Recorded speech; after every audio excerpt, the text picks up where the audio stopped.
E aí, olá, pessoal! Hoje vamos falar sobre linguagem simples no judiciário. Meu Deus, será que isso é possível? A gente já falou sobre esse tema outra vez, mas é importante a gente estar falando várias vezes, porque é uma mudança de cultura e a gente tem que falar até a moda pegar. Não é isso, doutor André? É isso, Adriana. É possível e necessário. Muito bem. Bora traduzir esse juridiquês com a gente? O podcast Papo Legal está no ar.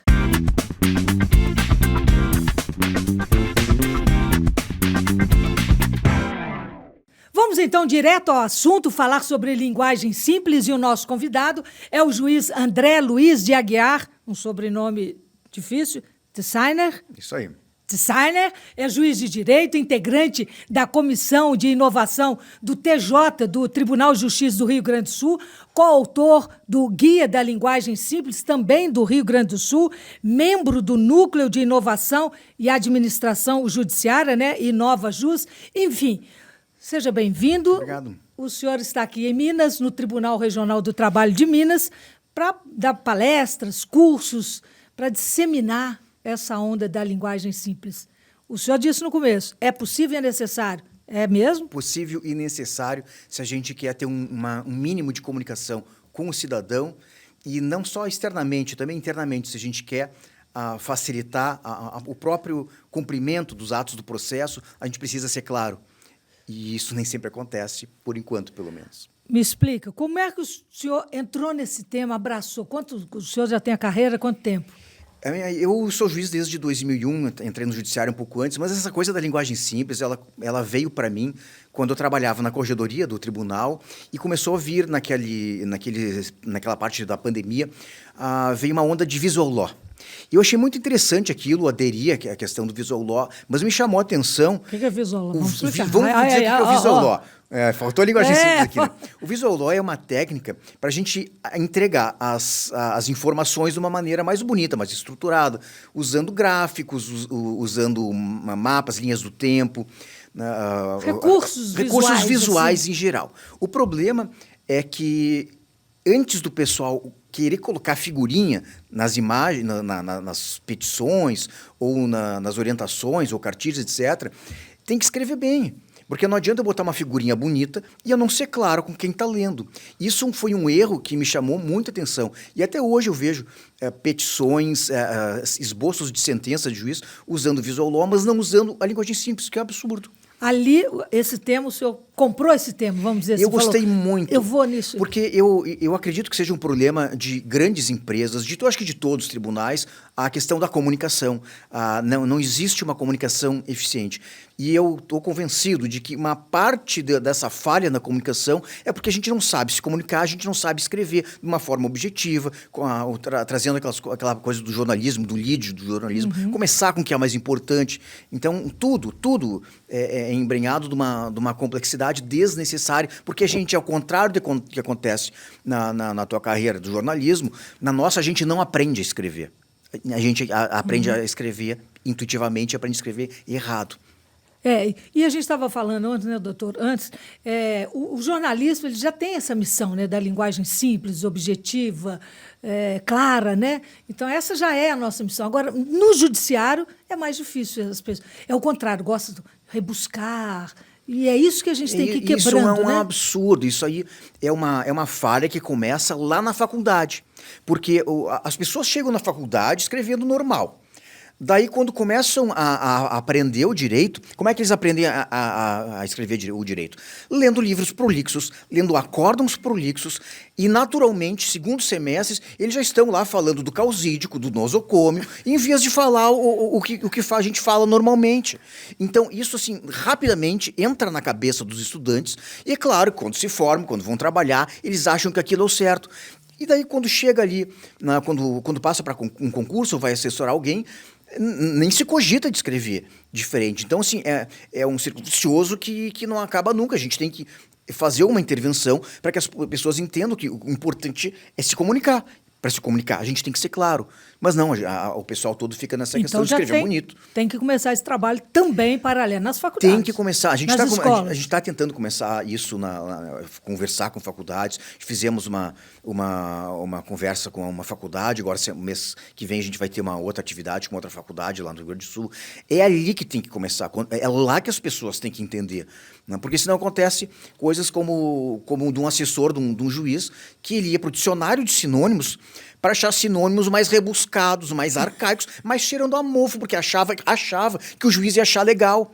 Estagiário, mesma coisa. Eles escrevem de uma maneira arcaica, achando que vai agradar mais. E não é, mudou, o mundo mudou. E a história é outra, completamente. Agora, o mundo mudou. É a linguagem simples, objetiva, clara. Lembrando, né, que esse é um pacto, né, o Pacto Nacional pela Linguagem Simples do CNJ, né? Sim, tem um pacto, tem uma recomendação do CNJ, tem muitos movimentos aí que já vêm ao longo do tempo.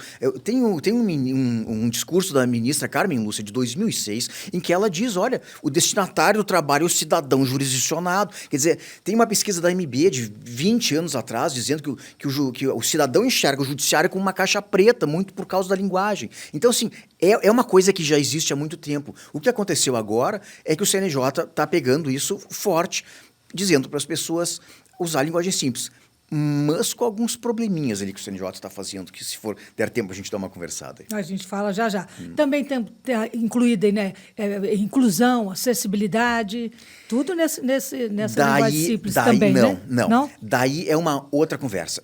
Inclusive nós, quando lá no Rio Grande do Sul, quando fizemos o Guia da Linguagem Simples, nós gastamos um bom tempo nos questionando se a gente iria tratar de questões de acessibilidade e etc. A nossa conclusão é que as coisas não estavam maduras o suficiente para a gente colocar isso num guia. Um segundo passo. É um outro passo e não é a mesma finalidade. Porque uma coisa é a questão da inclusão, outra coisa é a linguagem. Nem segundo passo, é paralelo, né? São coisas paralelo, menos, eu né? acho que paralelo é o ideal. Mas não se confunde com a questão da clareza na comunicação. Antes do senhor falando, enquanto o senhor vai falando, eu vou servir um cafezinho, o senhor Perfeito, aceita? Está em Minas, né? Tomar um cafezinho. Adoro café. Fui servir primeiro para mim, sem educação, né? Mas primeiro as damas, né? Não tem problema, certo. não, né? Vou servir, passa aqui para mim, por favor. Agora, vai me falando aqui. Esse curso aí que o senhor dá, essas palestras, o que passa aí para as pessoas? Olha, varia muito do objetivo do curso. Aqui, por exemplo, o objetivo é fazer a formação de multiplicadores. Então, a ideia aqui, muito obrigado, é a gente passar algumas dicas, passar até as dores que a gente teve na hora de tentar implantar, porque a gente também está na luta lá. Passar adiante. Normalmente, o que temos feito mais são palestras de sensibilização para mostrar por que o negócio é necessário. E outra, daí depois que a gente sensibiliza, consegue convencer, e a gente consegue convencer, tem um segundo passo de mostrar como é que faz. Porque as pessoas acham que escrever em linguagem simples é assim. Não, agora eu entendi, é legal escrever em linguagem simples. Então agora eu vou escrever em linguagem simples. Só que as pessoas que acham que estão escrevendo em linguagem simples, não estão escrevendo em linguagem simples. E uma coisa, pode tomar um cafezinho aí, que aí eu vou falando aqui, enquanto isso o senhor fica aí à vontade. A linguagem simples também não é ser uma linguagem chula, uma linguagem, né, sem qualidade. Isso aí é uma outra questão também que é importante. Isso, né? É uma coisa que me irrita muito. O pessoal acha que linguagem simples eu escrever como se estivesse falando para o meu cachorrinho, para uma criancinha, ou então escrever de maneira coloquial ou internetista. Eu vejo certidões de oficial de justiça colocando assim: mandei MSG para a autora. Depois um recado num despacho. PFV não sei o quê. Isso é interneteza, isso não é linguagem simples. Depois, linguagem coloquial. O pessoal acha isso que aí falar... mensagem, por favor. Você é o jovem aí também que usa muito isso. E as pessoas têm muito preconceito dizendo, não, que o direito não pode ter linguagem... Só que as pessoas que dizem que o direito não pode ter linguagem simples não entendem que a linguagem simples usa todas as regras da língua portuguesa. É um português perfeito. Na verdade, quando o texto está em linguagem simples, a pessoa que lê o documento não sabe que está em linguagem simples. Simplesmente lê o documento e entende. Esse é o objetivo. Deixa eu falar para o senhor que eu mesma, que outro dia, recebi um documento aqui dentro mesmo, E eu tive que ler ele umas 3 vezes para entender. Tamo Juro junto. por Deus. Tamo junto, porque eu, seguidamente, eu vou ler acórdons, sentenças, despachos, livros, e eu também tenho que ler 3 vezes. E não é porque é uma coisa complexa, é porque tá mal escrito. E esse é o problema. Nós, do direito, achamos que somos os melhores escritores do mundo, só que a gente não aprende a escrever.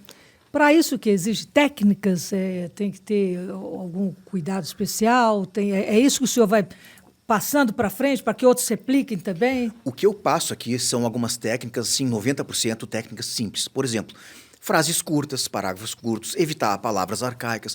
Tem algumas coisas mais complicadas, daí entrando um pouquinho mais na parte de língua portuguesa. Isso é uma coisa básica, relativamente simples de fazer. Agora, claro que escrever bem, isso não tem milagre. Isso aí vai vir com a prática, com a leitura de bons livros, etc. Né? É de quem isso aí, das pessoas. Agora, o importante é isso, né? Que o cidadão, a cidadã, ele consiga entender, né? Porque tem aqueles casos clássicos, isso acontece não só no Sul, não só aqui em Minas, né? Das pessoas que recebem uma petição, coisa, e falam, e aí, eu ganhei uma petição, uma sentença, ganhei, eu perdi, né? Isso é a coisa mais comum, né? Milhares de histórias como essa. Mas eu só faço uma observação. Que é até, inclusive, aquele ponto do que o CNJ eu acho que errou. Na verdade, se vende muito a questão da linguagem simples para o cidadão. É claro que tem que ter linguagem simples para o cidadão. O que vai para o site do tribunal tem que estar em linguagem simples. O que vai para o cidadão, cartilhas, etc., tem que estar em linguagem simples. Agora, uma outra coisa é a comunicação interna nossa. Tem coisas que, numa sentença, eu não tenho como deixar de escrever com termos técnicos. Eu não tenho como fazer um cidadão compreender aquilo. Assim como a gente não consegue pegar um script em linguagem simples de uma cirurgia, de um transplante de coração, a gente não vai conseguir fazer só porque está em linguagem simples. É uma ciência. Agora, tem um outro aspecto que é importante. A gente precisa da linguagem simples para os nossos servidores. Porque acontece casos do juiz dar uma ordem para o servidor, ou várias ordens ali, e o servidor não entendeu o que o juiz quer. Nossa Senhora. Então, isso tudo... A saída é sempre estudando, se preparando, né, capacitando para isso, né? É o que todos os tribunais estão fazendo? Eu não sei se todos, mas existe um movimento muito forte de vários tribunais. Inclusive, o Rio Grande do Sul foi um dos estados pioneiros a iniciar esse movimento da linguagem simples. Só que não adianta só fazer cartilha, dizer que está aderindo ao selo e tal. Tem que realmente fazer movimentos. As pessoas têm que entender que é preciso mudar, porque o mundo mudou, e colocar em prática isso. Mas eu vou te dizer que é muito difícil. A resistência cultural é imensa. O nosso problema é a resistência cultural, não é a capacitação, é a resistência cultural. Mas toda mudança, né? Normalmente é assim Nunca mesmo, fácil. passa por isso, né? Agora, o senhor citou antes, falou assim, se eu tiver um tempinho para falar sobre... Vamos voltar, então, rapidamente? Isso, que o senhor levantou ali? eu queria, então, aprofundar um pouquinho mais essa questão do Conselho Nacional de Justiça. Me parece que o Conselho Nacional de Justiça fez um movimento muito interessante da linguagem simples, só que esqueceu de fazer essa divisão. Né? E não existe uma linguagem simples para todo mundo. A gente não pode pensar em fazer uma cartilha, por exemplo, escrita de um jeito, da mesma forma em que eu vou analisar na minha sentença uma preliminar lá de uma ilegitimidade passiva envolvendo além número tal ou outra.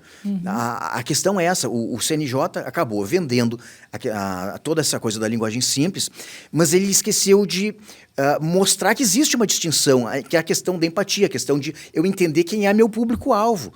Então, se o público-alvo é o cidadão, eu tenho que escrever de um jeito. Agora, se eu vou escrever uma sentença, tem que ser do outro. Eu não tenho como deixar de usar os meus termos técnicos do direito. E usar os termos técnicos do direito é necessário. Não, isso não é o que caracteriza o juridiquês. Então, o que faltou para mim foi essa distinção pelo CNJ. Porque, como não houve essa distinção, a gente começa a ver em redes sociais o pessoal assim, falando mal da linguagem simples. Não, porque vai rebaixar o direito, porque é a população que tem que se informar, não sei mais o que, um monte de bobagem. Por quê? Porque são coisas diferentes. Tá certo, mas a gente vai conseguindo, são esses passos, esses programas, essa capacitação, a gente vai chegando lá, não vai? Acredito que sim, a luta é grande, mas a gente segue. Qual que é o maior empecilho, para encerrar, que o senhor acha que é o maior entrave? O maior entrave é que para escrever em linguagem simples demora tempo. A gente tem que reescrever o texto várias vezes. E os nossos juízes e servidores estão abarrotados de trabalho. É difícil achar tempo para estudar e para colocar isso em prática. Mas vamos conseguir. Acho que sim. Seja bem-vindo, obrigada Obrigado. por participar aqui com o nosso podcast. E a gente vai voltar nesse tema, né? Quantas vezes forem necessários. Seja bem-vindo aqui. Muito obrigado. Tá bom? Gente, linguagem simples, então, né? Vamos exercitar isso no nosso dia a dia. Não é tão fácil assim, né? Essa linguagem, né? Para todo mundo entender os direitos, os deveres também, né? Que isso tudo é que é importante. E como dizia o imortal poeta mineiro, se o senhor me permite aqui, o nosso querido Carlos Drummond de Andrade, escrever é cortar palavras. E não é Perfeito. fácil assim, né? É isso aí. Valeu, gente. Muito obrigada. Tchau, tchau. Até a próxima.